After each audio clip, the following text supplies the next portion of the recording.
Bom dia, senhores, meus irmãos queridos. Todos aqui me conhecem, então seguimos. Bom, é, pegar um pouco da oração do Leandro, né? Leandro agora estava orando, né? E a gente levantou um clamor, né? Pela, pela Naíssa, né? Tendo levantado pela Edna também, a tia mãe do Rodolfo. E ali a gente vê um mover sobrenatural, né, de Deus, né? A gente falei muito com o Thiago, né? Que quando eu estava orando, né? Aqui pela Naíssa, nos primeiros tempos, primeiras orações minhas ali, mais ou menos nas quatro primeiras, eu senti uma angústia muito grande, né, no meu coração, né? O Espírito Santo estava me falando ali que a situação estava pesada, mas do mesmo jeito não foi por causa disso que a gente parou de orar, que a gente desistiu. Não foi por causa disso que a gente deixou a nossa esperança de lado, porque nós cremos num Deus, como diz a palavra, faz infinitamente mais do que pedimos e imaginamos, né? E nós continuamos, nós cremos, tivemos esperança, tivemos fé, né? Uma fé que ali como ali como uma fé de cura, né? Temos um Deus ali que curou cegos, paralíticos. E ali ela abriu os olhos, já saiu da UTI, graças a Deus, né? E tenho certeza que grandes coisas ainda vai ter para a vida dela e para a vida da família dela, do Thiago. Amém? E o que que a gente viveu nesses últimos 2 dias, né? Acho que foi quinta-feira, né? Que hoje é sábado, né? A gente viveu um tempo de, a gente viveu o verdadeiro significado de esperança e fé, né? E ali o Gênesis, o texto base, né, se passa ali em Gênesis, né? Ali no começo, ali em Gênesis 8, né? Do versículo 8 até o 12, eu vou ler aqui. E depois eu vou ler o número um do, do capítulo 9. Diz assim: Noé soltou uma pomba para ver se as águas tinham baixado e se ela encontraria terra seca. Mas a pomba não encontrou lugar para pousar, pois a água ainda cobria todo o solo. Pois a água ainda cobria todo o solo. Então a pomba retornou à arca e Noé estendeu a mão e a trouxe de volta para dentro. Depois de esperar mais 7 dias, Noé soltou a pomba mais uma vez. Quando ela voltou ao entardecer, trouxe no bico uma folha nova de oliveira. Noé concluiu que restava pouca água do dilúvio. Esperou outros 7 dias e soltou a pomba novamente. Dessa vez ela não voltou. E ali no versículo 9, né? No capítulo 9, versículo 1, diz assim: Então Deus abençoou Noé e seus filhos e lhes disse: Sejam férteis, multipliquem-se e encham a terra, né? Cara, a gente falar de esperança, né? Fé, a gente não é possível falar de Noé, né? Noé, ele recebeu um comando de Deus, né? Para construir uma arca, pois ia haver um dilúvio, ia chover, né? As águas iam cobrir a terra, né? E ali a todo mundo seria extinto, né? E uma coisa curiosa, né? A chuva naquele tempo, ela não era comum. Alguns estudiosos dizem que ela nem existia, né? Ela, ela, como é que como diz a palavra? Como é que o solo ficava úmido pelo vapor, né? Subia então assim já pega de cara ali algo sobrenatural, né? Noé obedeceu que algo ia acontecer sem ele nunca ter visto, né? Ninguém viu, na verdade, né? Então Noé levou quase um século, né? Ou mais, né? Alguns estudiosos dizem, para construir a arca, né? E durante esse tempo, né? Foi ridiculizado, taxado de louco, né? Desacreditado, né? Mas, assim, Noé, ele obedeceu, seguiu um comando, obedeceu o comando, mas não foi para agradar as pessoas, né? Mas foi porque ele era obediente a Deus, né? E quando o dilúvio veio, né, tudo aconteceu, né? Exatamente como o Senhor havia dito, né? As águas cobriram a terra, tudo foi extinto, né? Como eu falei. Apenas Noé, sua família e seus animais sobreviveram, né? Depois de aproximadamente 224 dias, né, dentro da arca, Noé soltou a pomba, né, pela primeira vez, né? Depois solta a segunda vez e por fim uma terceira e ela não volta, né? Mesmo assim, Noé espera 2 meses antes de abrir totalmente a arca e descer dela, né? E aí isso vem nos trazer algo poderoso, né? Apenas a pomba, né, não foi solta por curiosidade, ela foi solta por esperança, né? Ela saiu da arca procurando uma nova terra, né? Um lugar onde a vida pudesse recomeçar, um solo firme depois do caos, né? Um futuro depois do juízo, né? Quando voltou na primeira vez, não era o fracasso, era discernimento. A terra ainda não estava pronta. Quando voltou na segunda vez, trouxe no bico uma folha de oliveira. Não era ainda o destino final, mas era um sinal de esperança. A vida estava voltando. E quando não voltou pela terceira vez, Noé entendeu que a terra estava preparada. A pomba nos ensina que a esperança não é pressa, nem todo sinal é autorização para agir. Às vezes, Deus apenas nos confirma. Continue esperando. A promessa já começou a brotar. A esperança verdadeira sabe sair, mas também sabe voltar. Ela procura a terra nova, mas só permanece quando o tempo de Deus chega. Quem espera em Deus não perde tempo. É preparado para pisar na terra certa, na hora certa. Amém? E aí, a gente veio falar de esperança e que falar de esperança a gente pode trazer N questões aqui, né? Mas o que a gente pode falar aqui destinado ao termo esperança e fé? Então, eu trouxe 4 blocos, né? 4 tópicos, né? Para a gente refletir sobre esse tema, né? E, e aqui o primeiro é mantenha a esperança na promessa, né? Noé, né? A gente acabou de falar. Noé ouviu o chamado, né? Mesmo sendo chamado de louco, né? Mesmo levando mais de um século para construir a arca, mesmo passando cerca de 10 meses e meio dentro dela.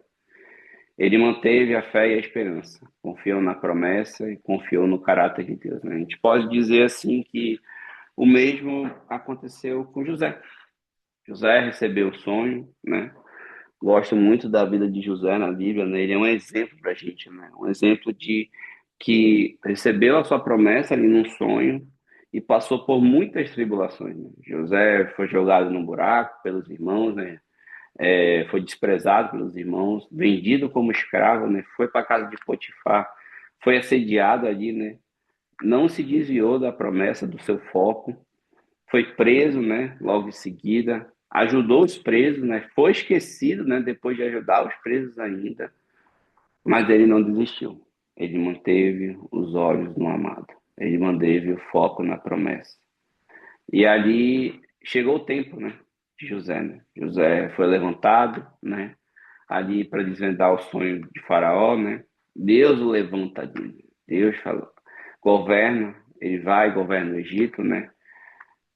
Sustenta a sua família, né? Traz o sustento para sua família, traz o renovo, a união para sua família e, além de tudo, alimenta nações, né? É um exemplo de é um exemplo de perseverança, né? E Noé e José têm algo comum, né? Eles confiaram em Deus mesmo quando tudo parecia contradizer a promessa. E ali a gente fala, né? A gente sempre fala aqui, né? Deus não é homem para que minta, né? Se ele prometeu, ele vai cumprir. Muitas vezes Deus, ele traz a promessa para a gente, né? Muitas vezes ele mostra visões, ele fala conosco em nossos corações pelo Espírito Santo. E às vezes a gente acaba que a gente não consegue manter ela, né? Muitas vezes Deus fala para a gente mudar de rota, né? Fala para a gente parar de insistir naquela porta, fala para a gente parar de insistir naquela terra. Aquela terra não é fértil, aquilo ali não é para ti. Só que a gente tem medo, medo do comodismo, medo do achismo humano, medo de aquilo ali é o que nos beneficia, que vai nos preencher, que que vai ser eterno. E não, o eterno não está naquilo. Quando a gente, Deus pede para a gente mudar de rota, a rota que Deus vai nos colocar, que está nos destinando a percorrer, é uma rota que vai ser o caminho dele, é um caminho do eterno. E nem a gente tem um medo de mudanças, né? E ali Deus às vezes ele promete cura física, né? E como a gente voltou aqui, né? Tava falando da Anaísa no começo, né? Ele prometeu para o Tiago a cura física. E às vezes é, a tribulação é tão grande que a gente acaba esquecendo, né? A gente confia, como diz o provérbio, né? Confia muito em carros e em cavalo, né? E esquece de confiar no Deus que curou cegos, que curou paralíticos. E ali, se Deus prometeu, ele vai trazer uma promessa de cura física, né? Uma promessa de cura espiritual, restauração, né? Às vezes a gente quer que aquela pessoa saia daquilo, quer que aquela pessoa saia do vício, do álcool, saia do mundo, saia de tudo aquilo que um dia nós já passamos, né?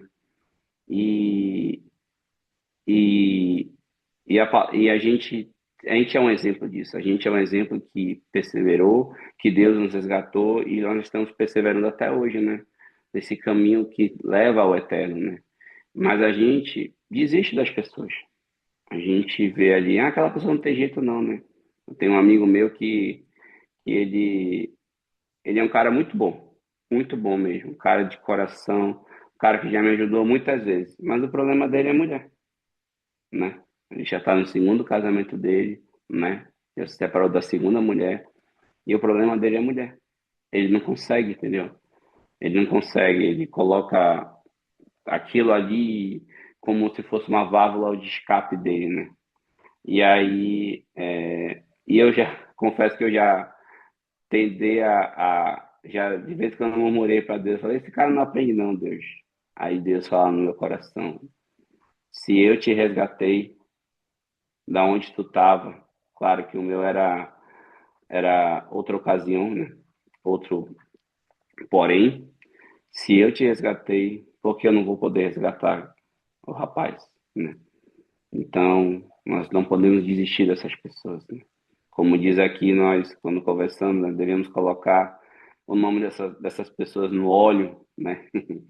E tenho certeza que chegará um tempo que Deus vai guiar elas até um caminho novo, né? Deus vai fazer elas mudarem de rota, tirar elas da lama do pecado, limpar elas, né? E colocar elas no caminho do eterno. E muitas vezes também Deus promete que Ele vai restaurar casamentos, né?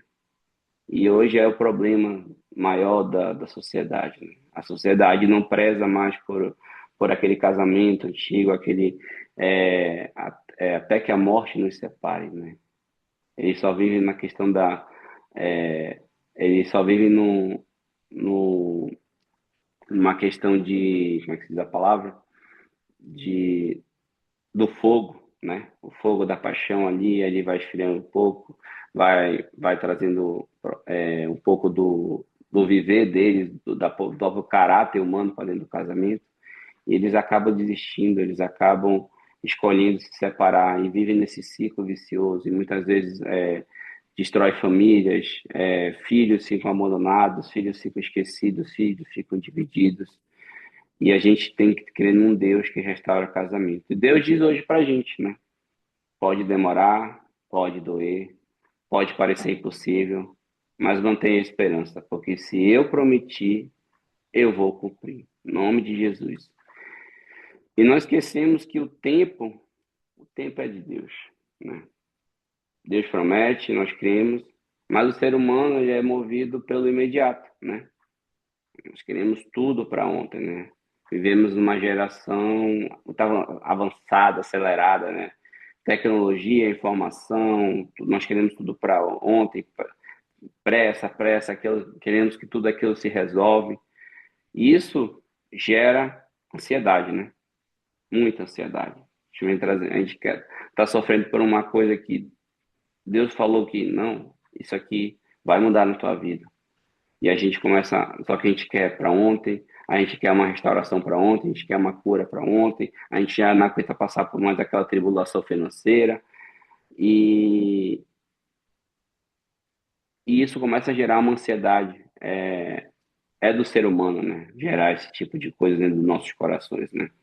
E quando a ansiedade domina nossos corações, né? A gente começa a procurar escapes, procurar atalhos, né? E foi exatamente isso, um exemplo aqui da história da Bíblia, né? Um exemplo disso foi Abraão e Sara, né? Na época eles se chamavam Sarai, né? Que é a esposa dele, e Abrão, né? E ali Deus prometeu um filho, né? Para Abraão, né? Para Abrão, né? E eles não superam esperar o tempo de Deus, né? Ali está em Gênesis 13, 1, 3, né? Então, eles procuraram um escape, né?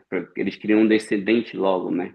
Para Abraão, né? Porque Abraão precisava de um descendente. E Deus já tinha prometido, como o Leandro falou aqui no começo da oração, né? Deus falou que ele seria, Abraão seria pai de nações, né? Ali a descendência dele seria maior do que as estrelas no céu e a areia do deserto, né? Só que ele não soube esperar, né? Então ele foi e eles encontraram um jeito, um escape, né? Foi quando Abraão se deitou com Agar, né? Sua serva, né?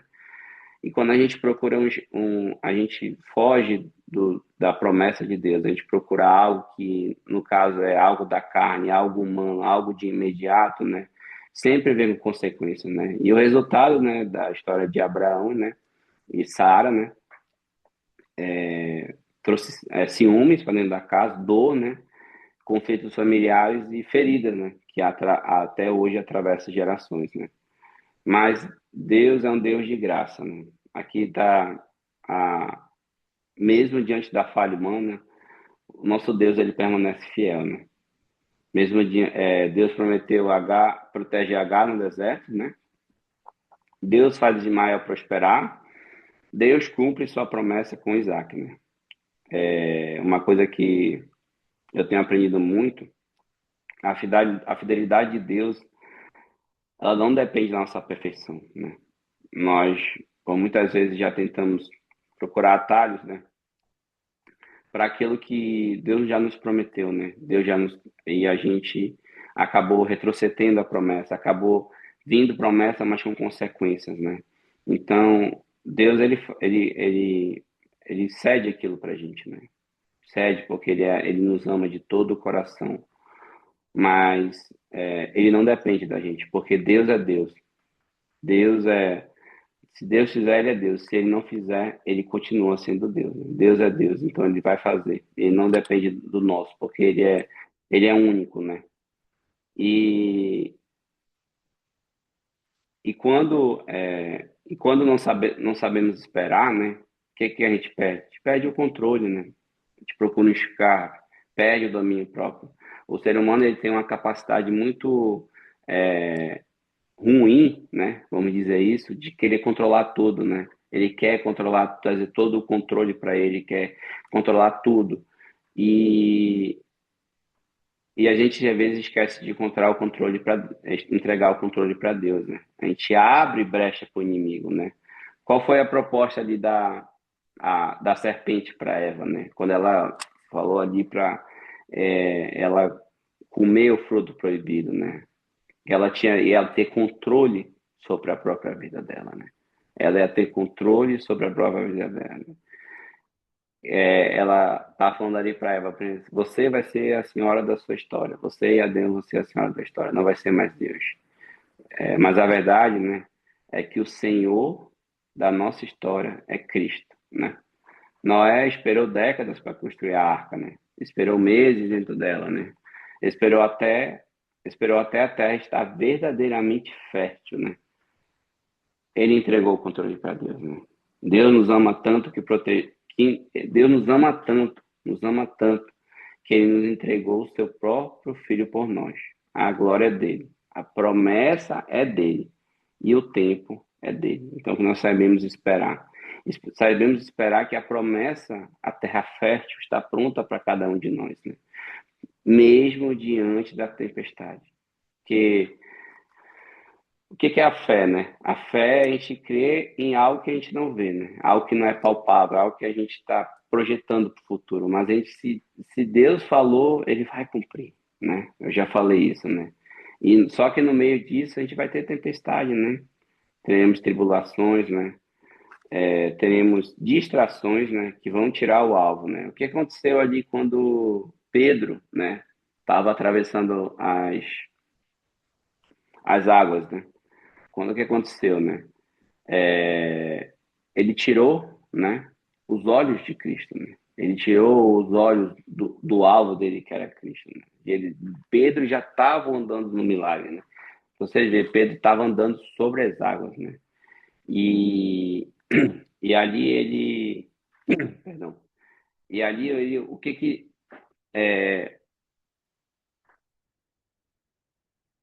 quando, perdão, e ali Pedro tirou os olhos de Jesus, né? E ele focou no vento, focou ali nas tribulações, né?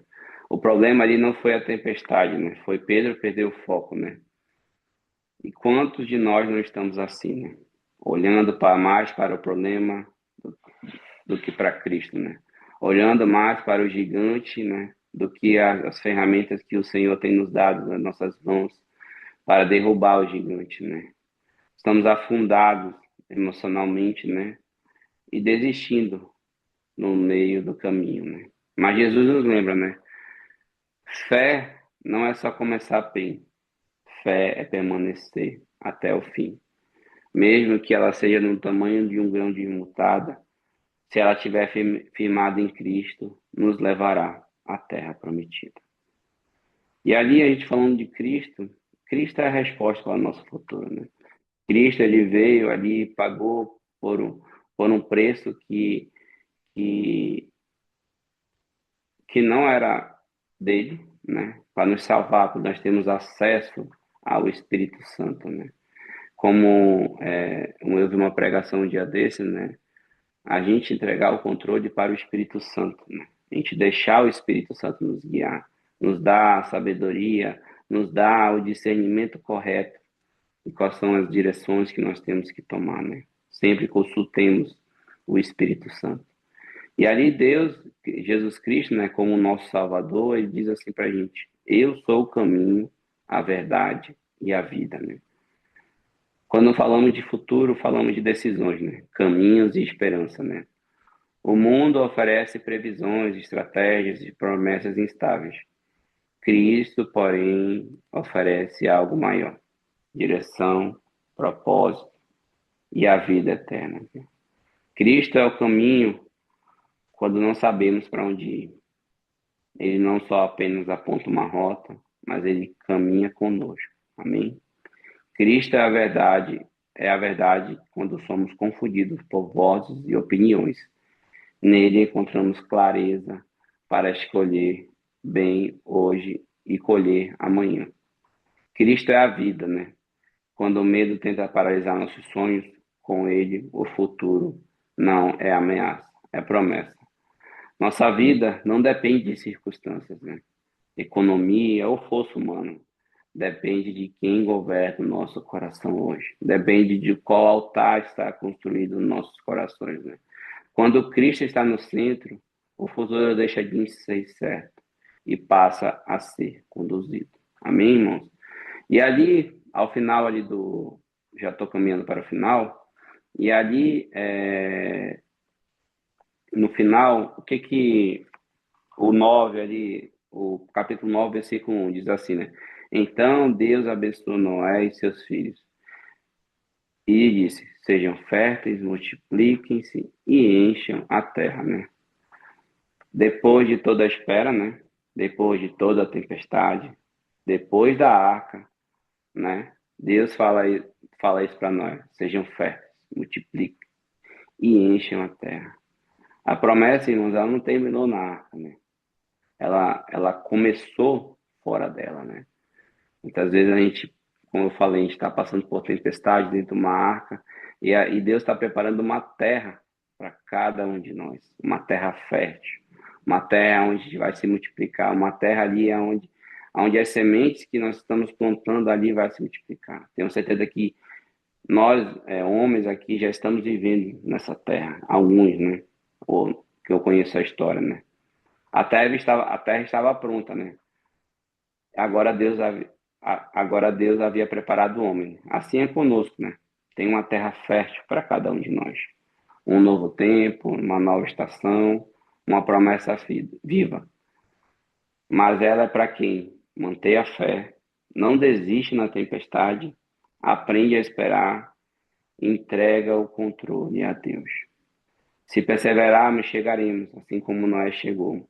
Se confiar, veremos, assim como viu ali a descendência dele se multiplicar, né? Se permanecer, frutificaremos, né? Se permanecer em Cristo, se confiarmos nele de todo o nosso coração, tudo ali que a gente planta, toda semente que a gente planta, vai chegar uma hora que ela vai frutificar. E aí vamos começar a colher os frutos, né? Quem espera a Deus nunca chega atrasado à promessa, né?